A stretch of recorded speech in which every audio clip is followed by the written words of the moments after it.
Bien, pues volvemos con la crítica del libro La muerte de la naturaleza, de la escritora, de la filósofa e historiadora estadounidense Carolyn Merchant.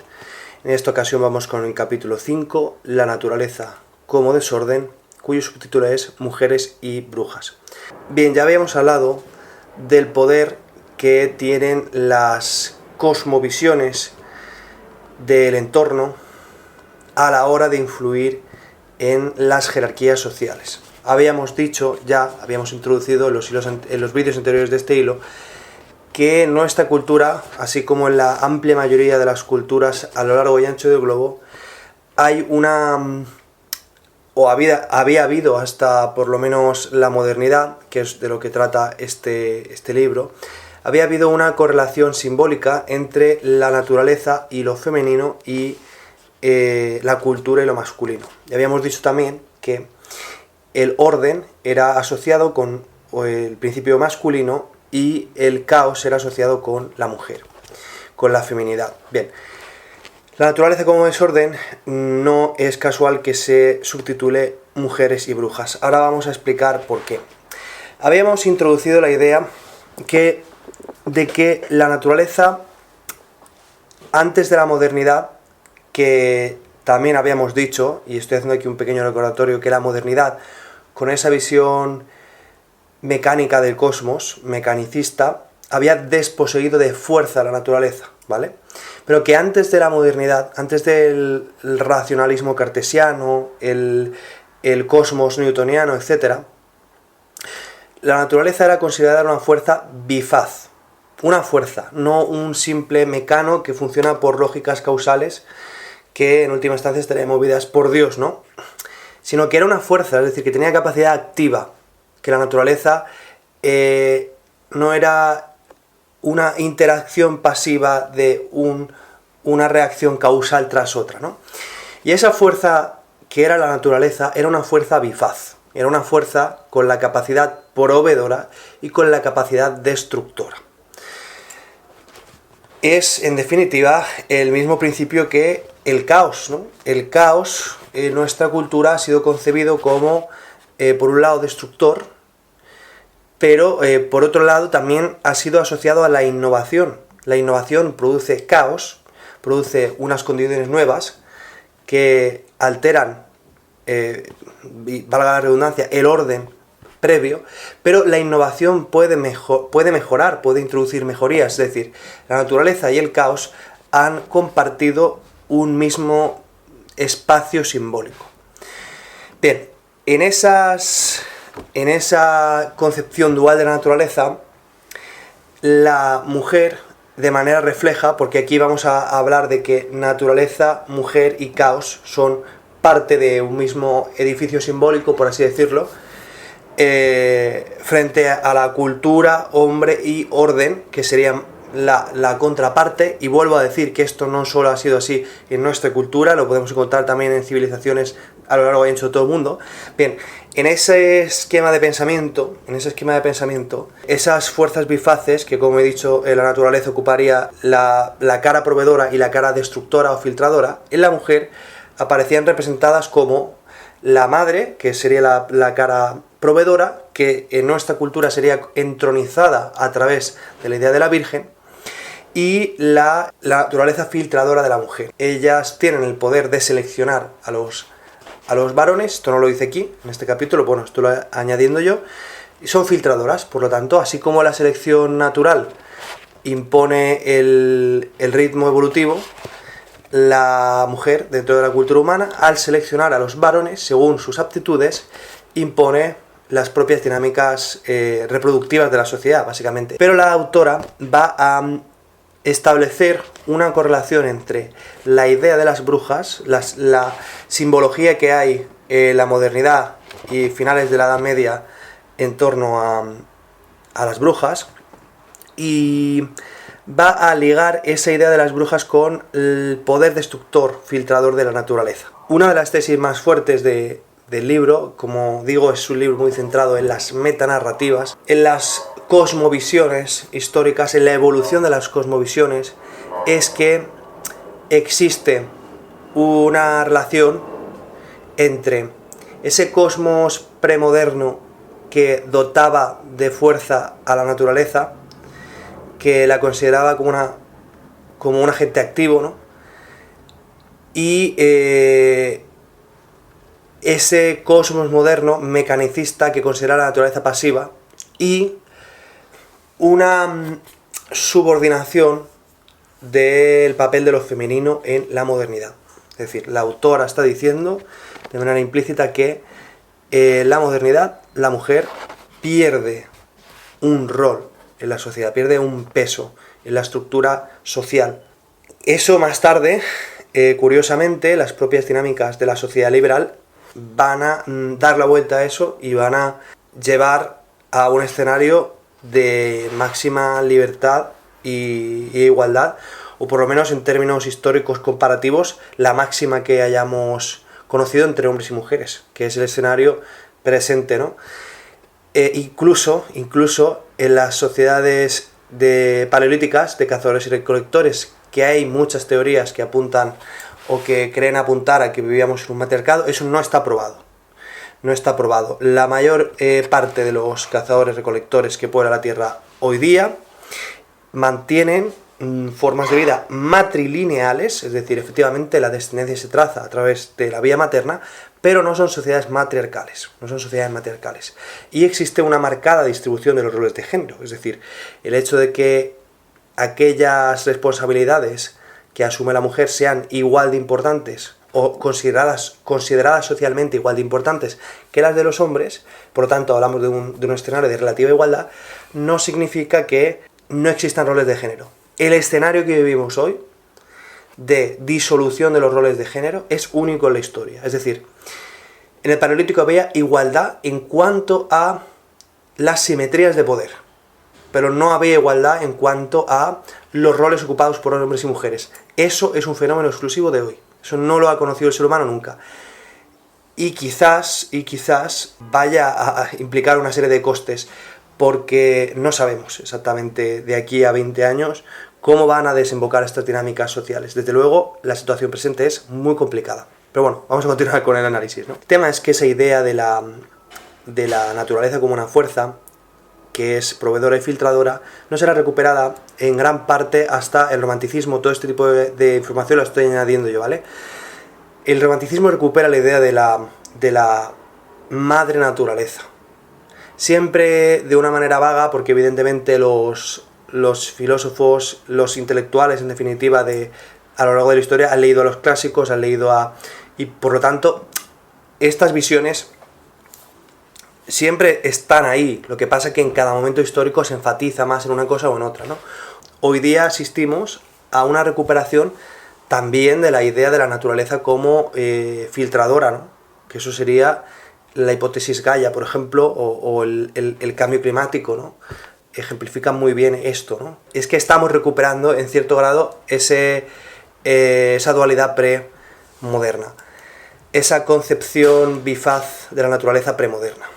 Una de las tesis fuertes, como decía del artículo, es que el mecanicismo, al imponer ese orden causal, al imponer esas lógicas que desposeen de actividad a la naturaleza y la consideran una mera secuencia de reacciones, va a crear un cosmos que se corresponde más, de alguna forma, con una visión encajada en, o que enfatiza nuestro logocentrismo, determinismo, causalismo.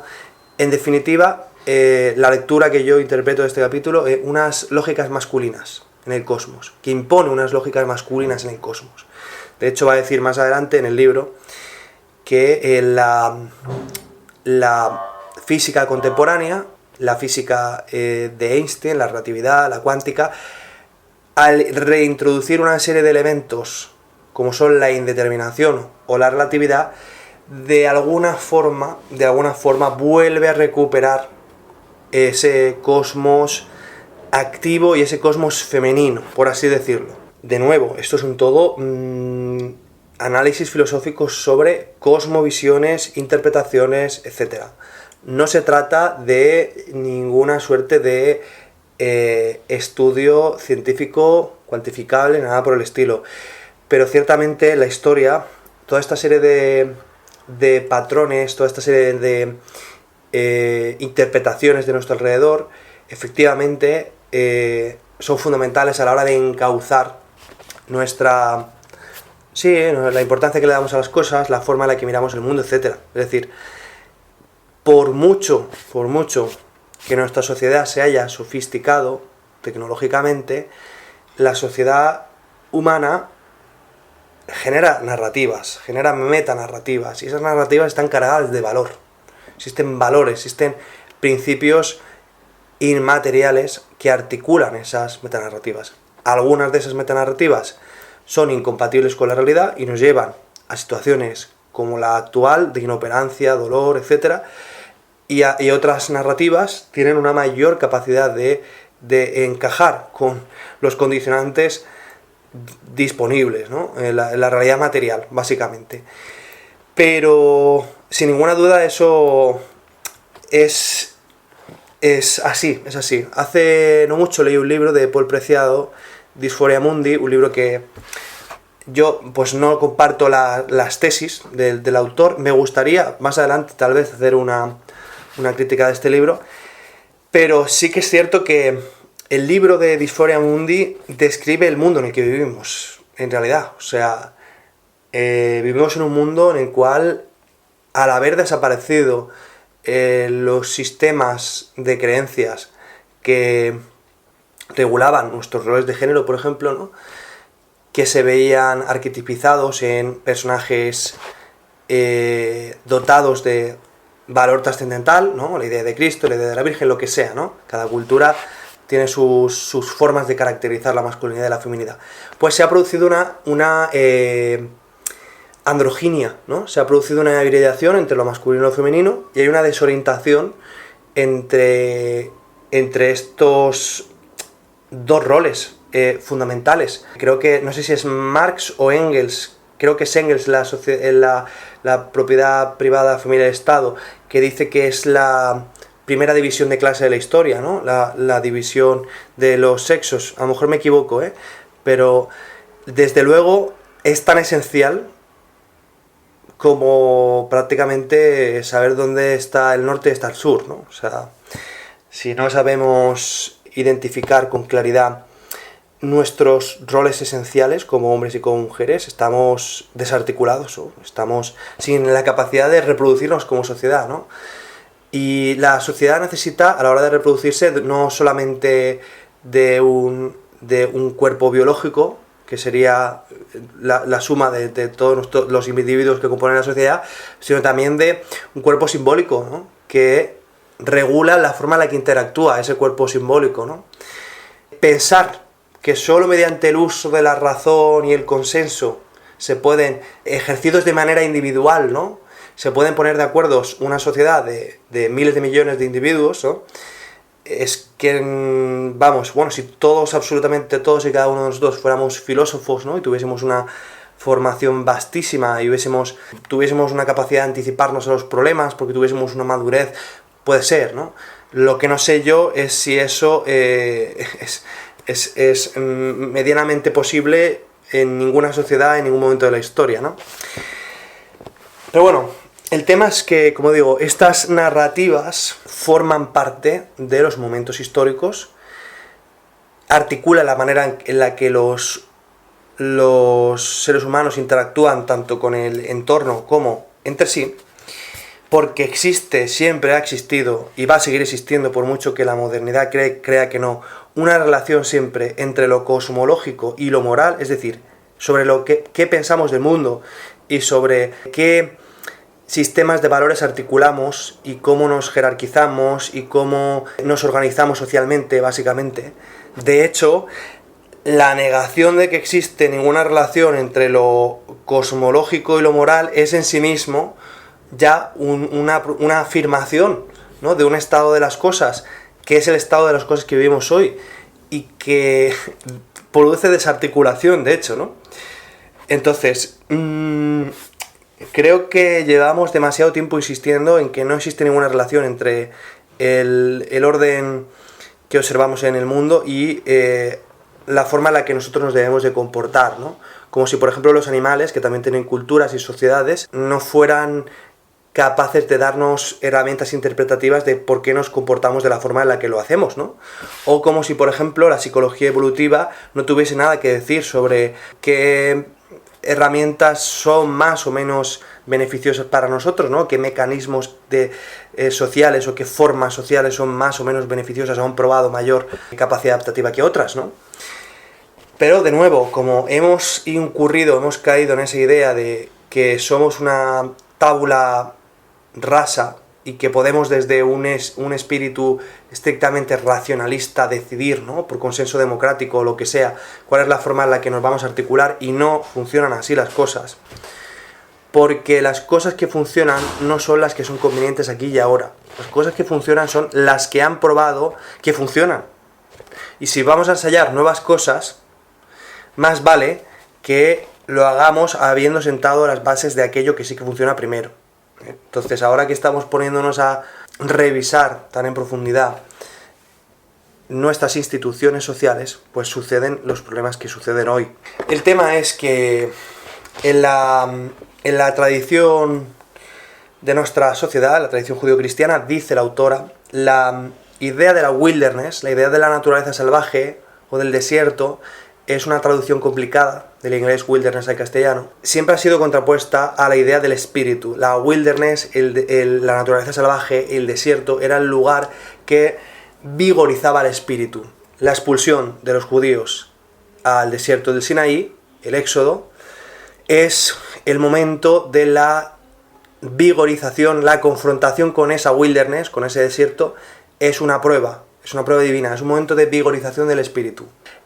La expulsión del jardín del Edén, una naturaleza dócil, por así decirlo, bajo control, al mundo, al comienzo de la historia, que ya es una naturaleza hostil, simboliza esa idea de que el ser humano, según la tradición judeocristiana, tiene que hacer de la naturaleza un jardín, tiene que hacer del caos orden, tiene que domar la wilderness, tiene que domar la naturaleza salvaje y hacerla habitable. Dice la autora, la naturaleza como wilderness, como naturaleza salvaje, como naturaleza, bruta, es un importante elemento en la tradición judío-cristiana y ha sido central en las interpretaciones del Antiguo Testamento sobre el desierto.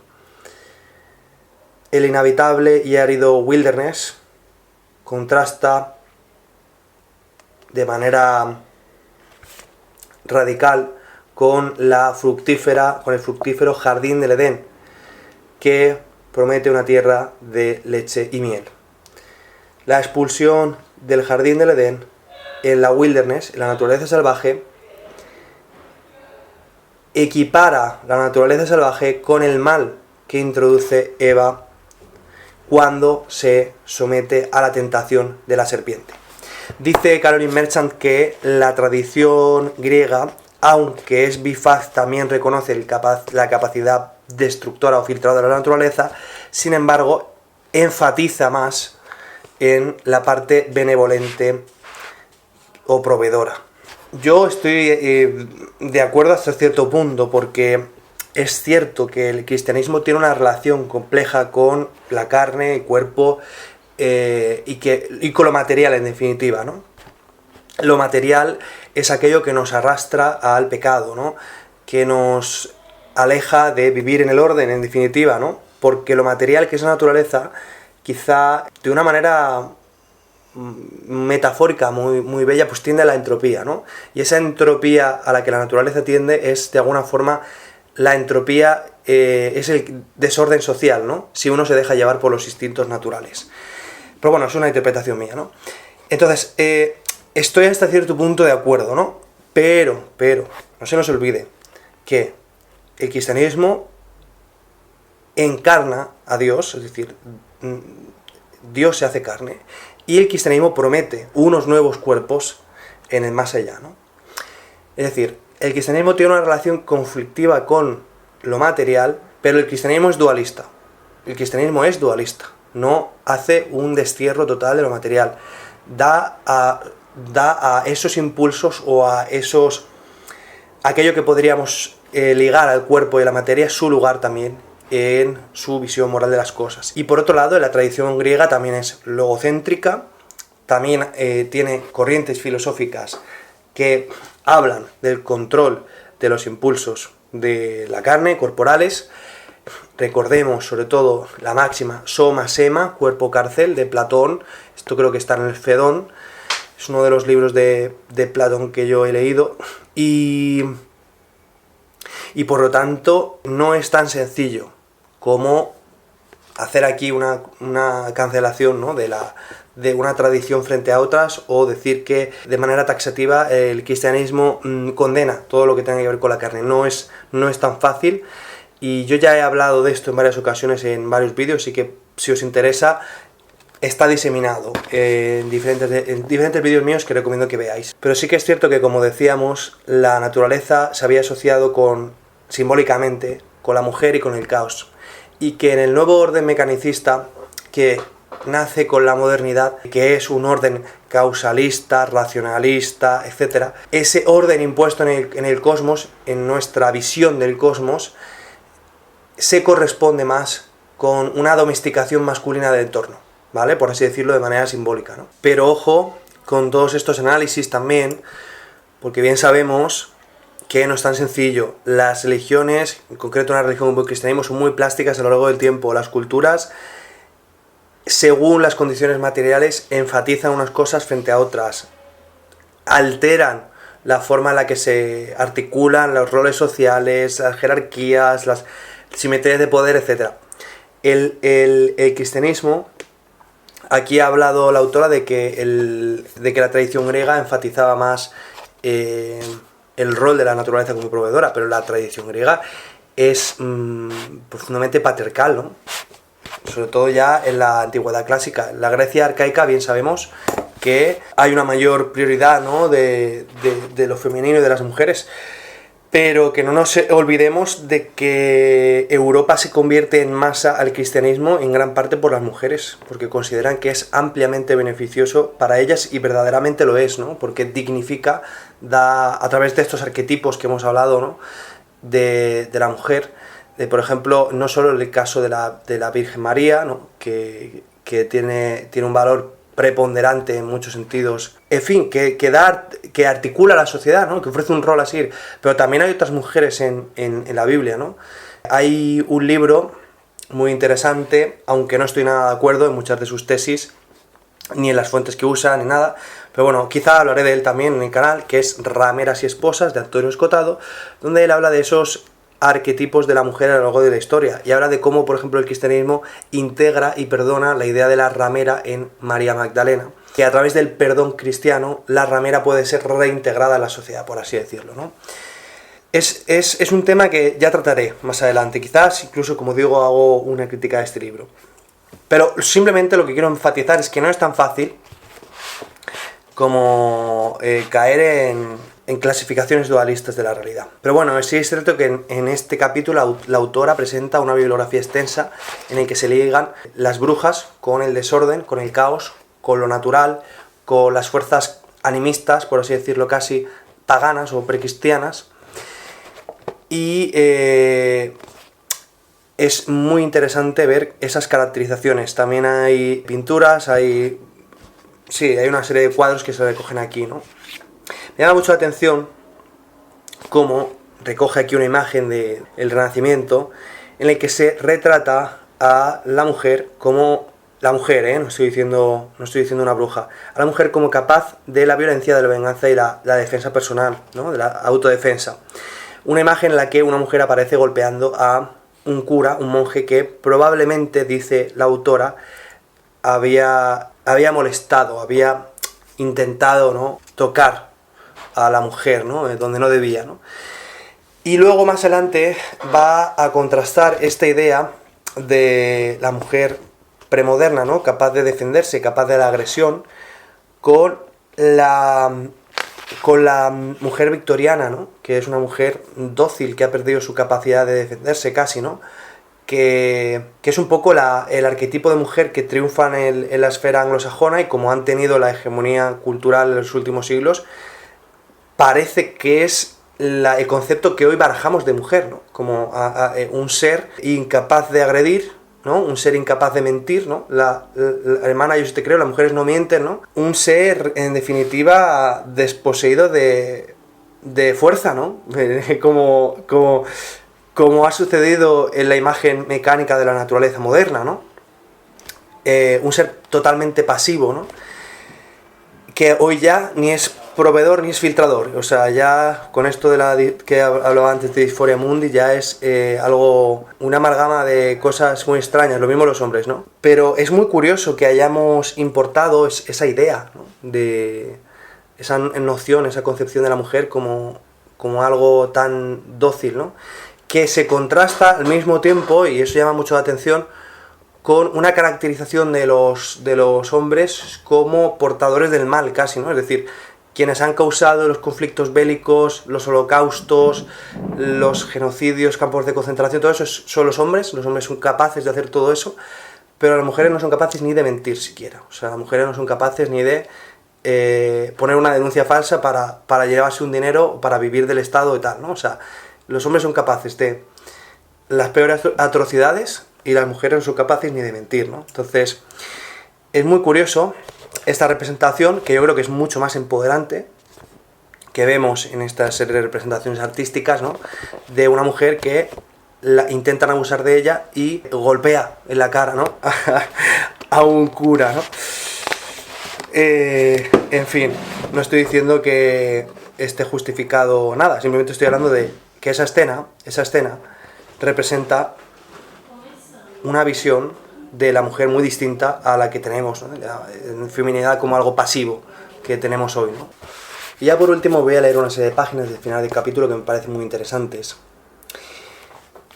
La autora recoge una defensa temprana de las brujas hecha por el médico Johann Weyer en su libro De Prestigis Daemonum, 1563, en el que exonera a las mujeres que son acusadas de brujas a través de comportamientos naturales. Básicamente lo que dice es que las brujas son mujeres que, debido a su sexo y su dudosa fe, son incapaces de pensamiento claro. Y dice que son especialmente vulnerables a los deseos del diablo, ¿no? Es decir, está haciendo una lectura está considerando que esa idea de que las brujas existen es una tontería, que simplemente se trata de mujeres que no quieren cumplir con el orden moral, ¿no?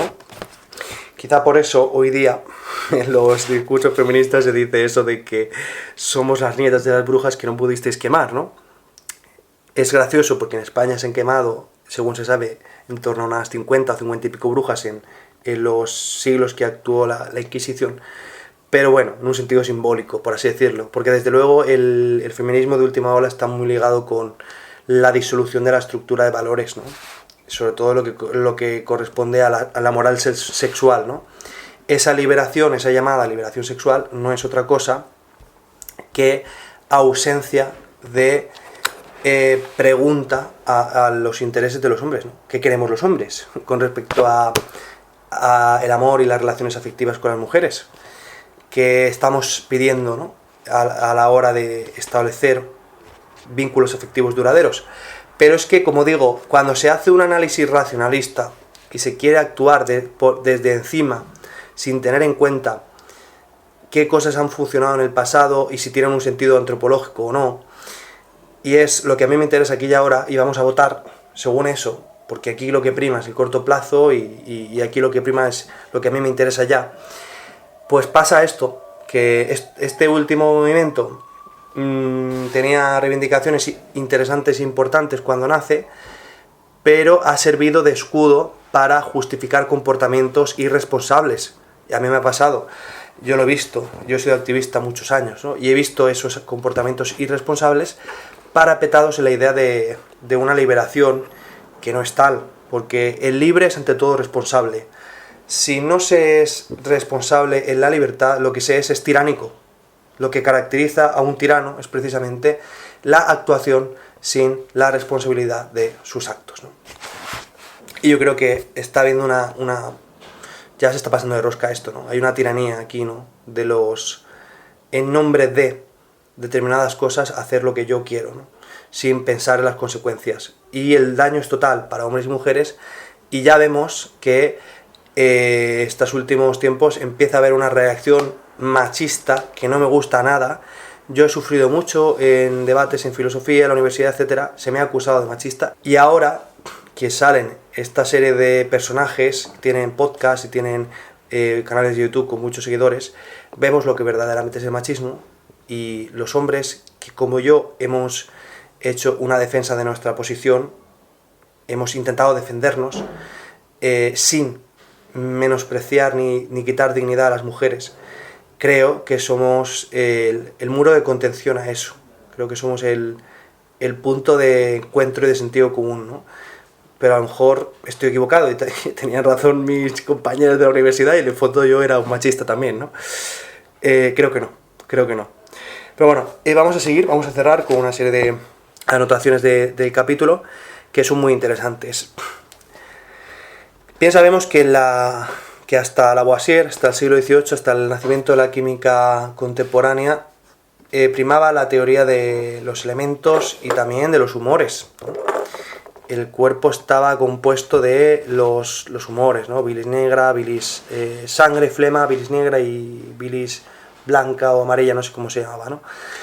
Y el tema es que aquí se recoge una serie de justificaciones de por qué el temperamento de la mujer es más débil en relación a los humores, el porcentaje de humores que tiene la mujer frente al hombre, ¿no? En fin, lecturas, como digo, de esta época, en las que se relaciona lo cosmológico, lo material, con lo moral, etc., ¿no? Siempre ha sido así, pero aquí se ve con mucha claridad.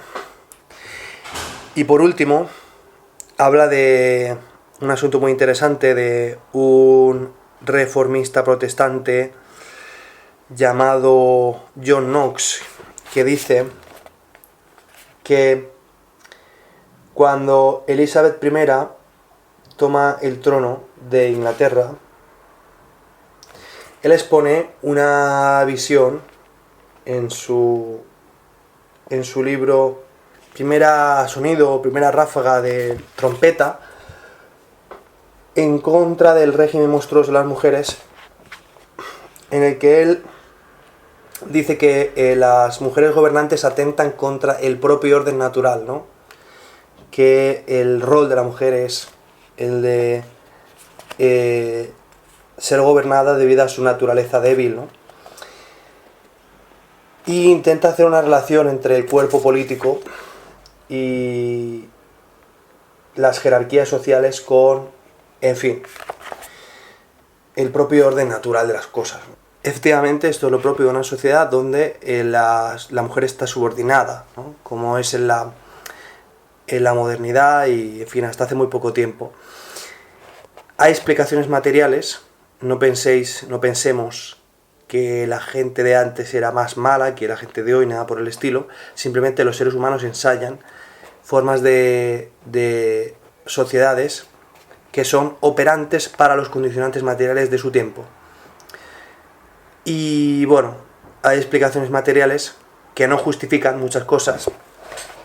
Desde luego yo no estoy nada de acuerdo con que estas cosas sucedieran. Me gusta mucho el tono con el que escribe Caroline Merchant. Ella dice, ¿no?, que Knox, este reformista que he mencionado, realmente no era un misógino. Lo dice, ¿no? Y él lo ha estudiado en profundidad. Simplemente es una persona que está interpretando desde la cosmovisión de su tiempo, ¿no? De igual forma que una persona que pertenece a una cultura islámica, por ejemplo, creerá una serie de cosas y no significa que esa persona sea misógina, que sienta un odio a las mujeres, un resentimiento. Ahora, no significa tampoco que yo tenga que compartir eso ni que esté de acuerdo, ¿no?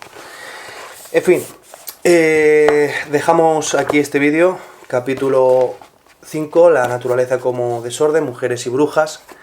Espero que os haya gustado y nada, nos vemos pronto con el siguiente capítulo de Caroline Merchant.